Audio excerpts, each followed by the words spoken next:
Hai adik-adik, kembali lagi dengan Kak Rina di online class 101. Kali ini kita akan belajar bahasa Indonesia untuk kelas 2 dari buku Kurikulum Merdeka. Di bab 4, Keluargaku Unik.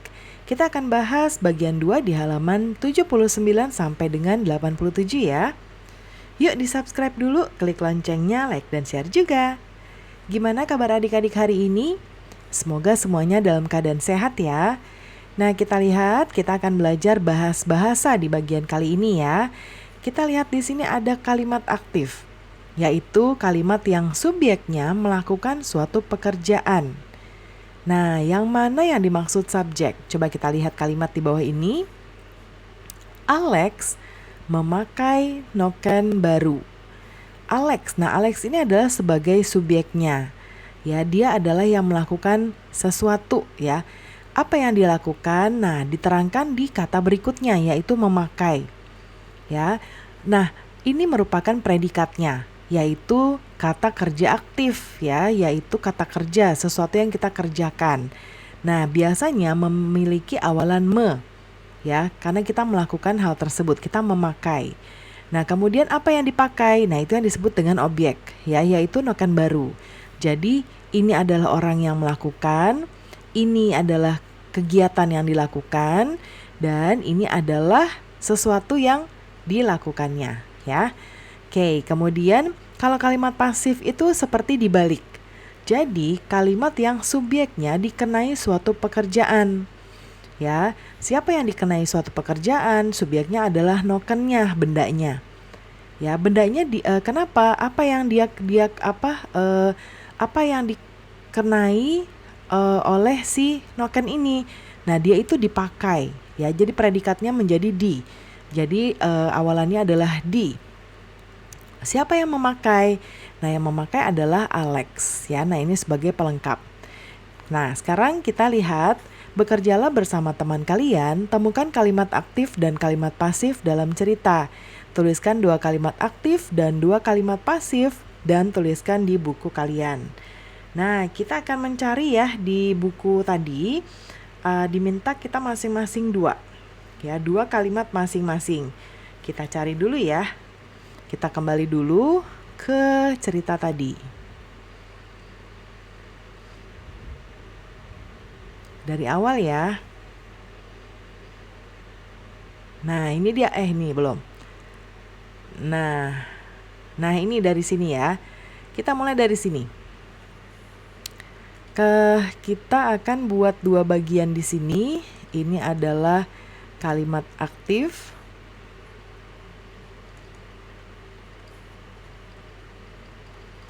Ini kalimat pasif.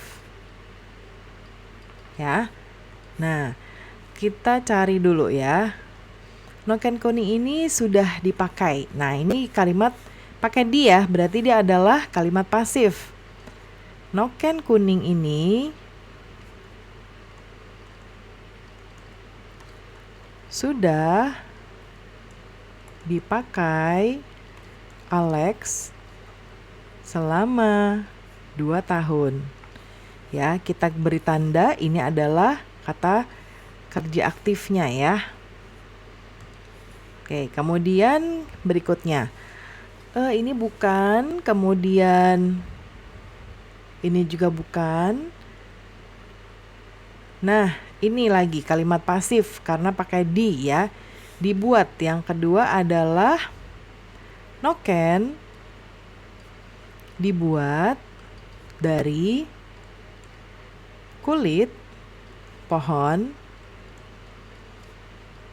genemo. Ya, kita cari lagi. Nah, lebih baik noken tidak mudah.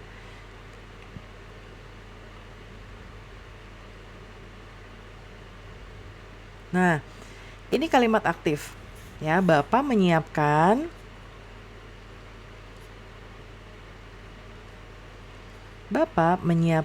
lembaran kulit kayu. Kemudian yang kedua ini Mama mengeringkan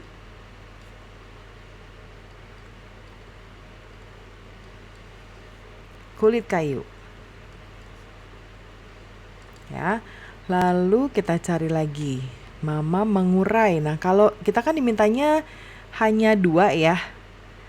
Tapi kita boleh tambahin karena ada lagi nih kalimat aktifnya itu adalah mama mengurai. Jadi nanti adik-adik bisa punya pilihan ya. Serat kayu. Kemudian yang kalimat pasifnya juga ada lagi tambahannya. Ini ya, benang siap dirajut. Nah, ada 3 ya.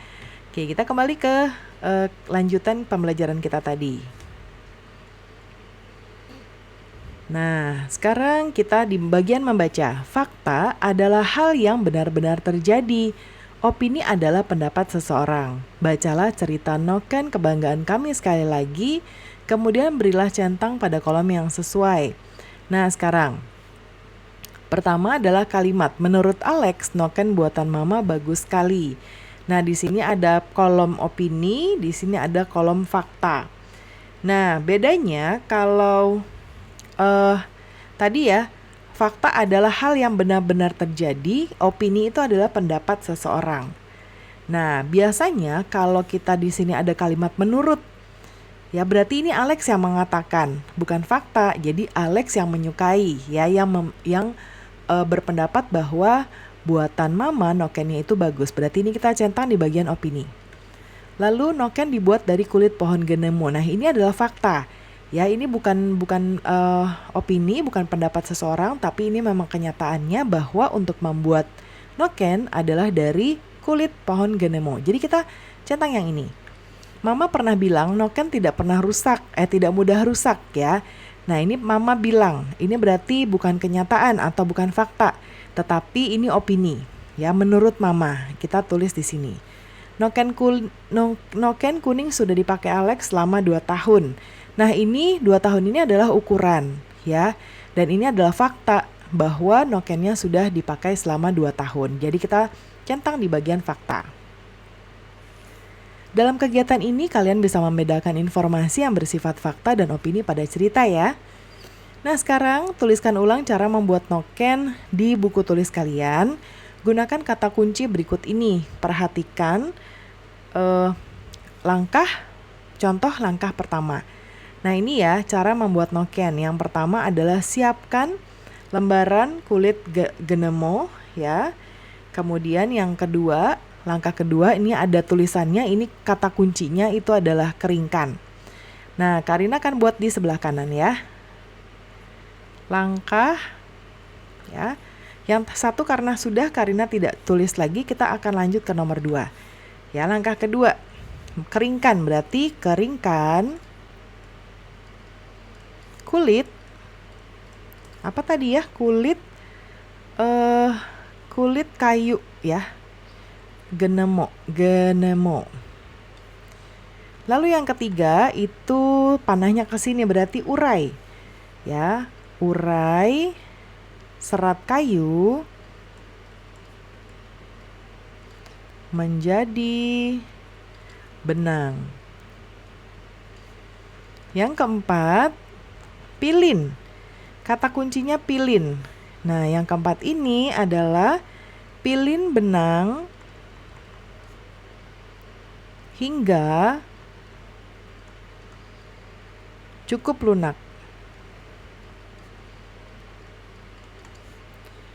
Lalu nomor 5, rajut. Ya, ini rajut benang menjadi tas. Nah, itu ya langkah-langkahnya. Dalam kegiatan ini kalian belajar menulis kalimat berisi informasi menggunakan kata kunci sesuai topik.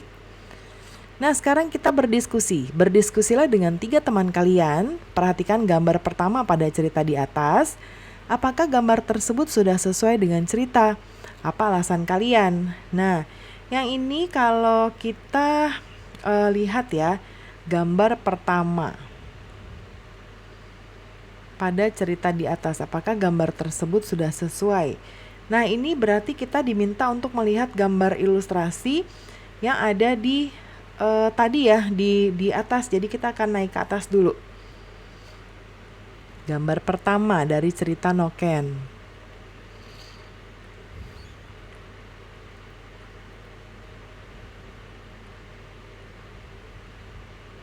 Nah, ini dia. Nah, kan judulnya Noken Kebanggaan Kami. Di sini nokennya sudah dipakai ya. Ya, dipakai, lalu ini di area rumahnya si ini ya. Kemudian berarti ini sudah sesuai ya. Coba kita balik lagi. Ya, tadi ada gambar Alex dan mamahnya. Kita akan jawab di sini.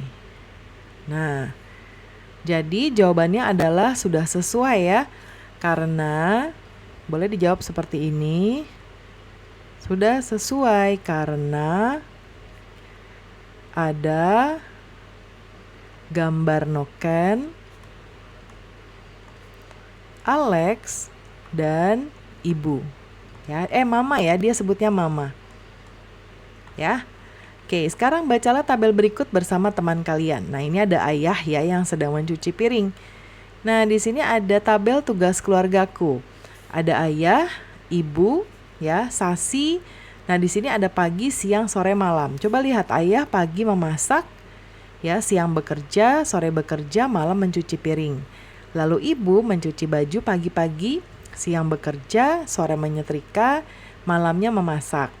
Lalu Sasi pagi memberi makan kucing, siang bersekolah, sore mengerjakan PR, lalu malamnya membersihkan kandang kucing. Nah, bacalah tabel tadi lagi, tuliskan tugas Sasi sepanjang hari dalam 4 kalimat. Gunakan kalimat aktif, sertakan juga penanda waktu yang jelas. Nah, kita tuliskan ya, kita lihat dulu tabelnya punya Sasi.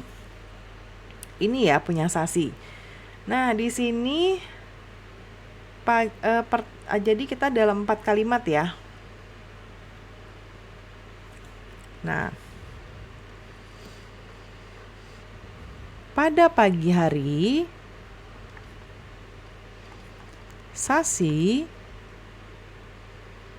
bertugas memberi makan kucing.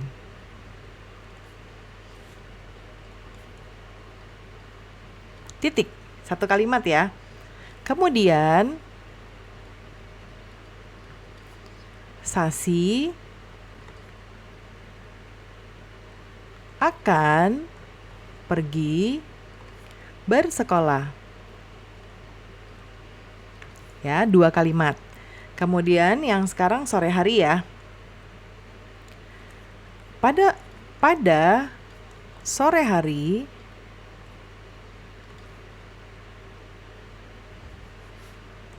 Sasi biasanya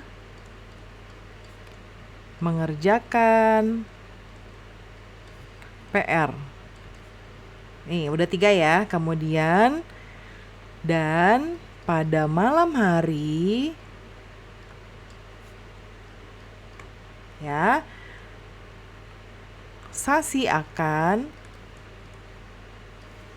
membersihkan kandang kucing. Oke, itu ya, ada 4 kalimat dalam 1 paragraf. Kemudian di bagian berdiskusi, berdiskusilah dengan 3 teman kalian. Apakah keluarga kalian berbagi tugas? Kalau ini nanti disesuaikan ya, Karina nggak bisa jawab, jadi nanti disesuaikan dengan jawaban adik-adik, diskusi adik-adik dan teman-teman. Kalau iya ya berbagi ya tulis iya atau tidak. Lalu tugas apa saja? Apakah hanya dikerjakan oleh 1 orang? Apa saja tugas kalian? Menurut kalian tugas kalian terlalu berat atau tidak ya? Karena ini opini ya.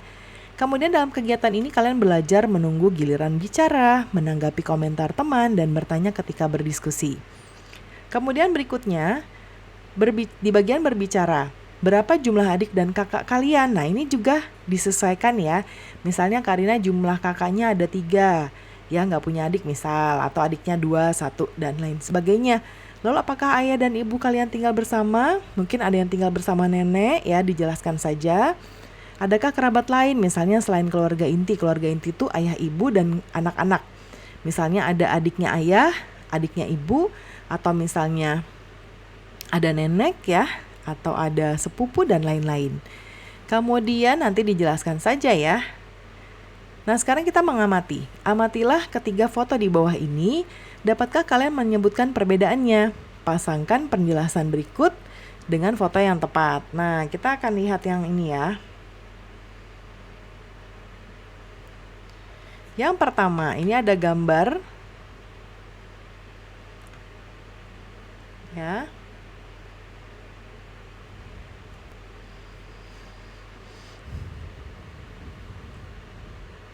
Raisa dan Isana adalah anak kembar. Mereka diasuh oleh kakek nenek. Nah, ini kita bikin panah aja.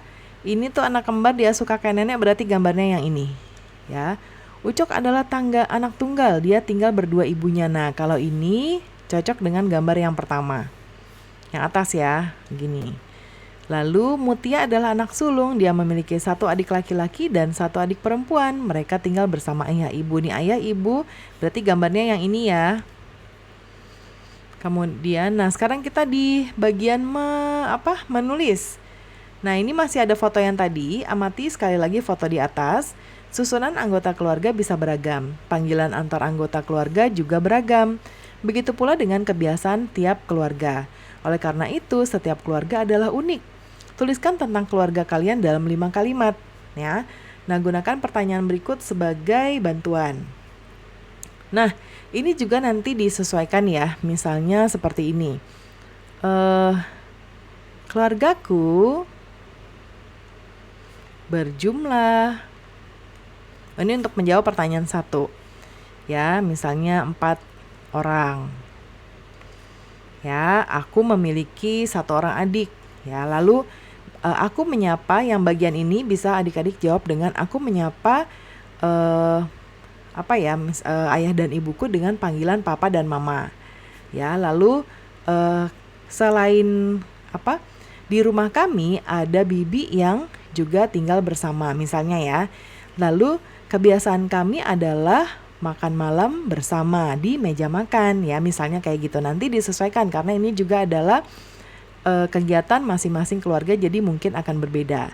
Nah, sekarang selanjutnya menirukan dan melakukan. Pernahkah kalian melihat gambar naga? Mainkan permainan ular naga. Simak baik-baik. Nah, adik-adik pasti tahu ya, ini yang ular naga panjangnya bukan kepalang, menggeleng Nanti kalau misalnya yang lagi lewat ini terus ininya ke bawah, tangannya itu ketangkep ya. Nanti dipraktekkan sama Bapak Ibu guru ya. Nah, sementara pembelajaran dengan Kak Rina sudah selesai.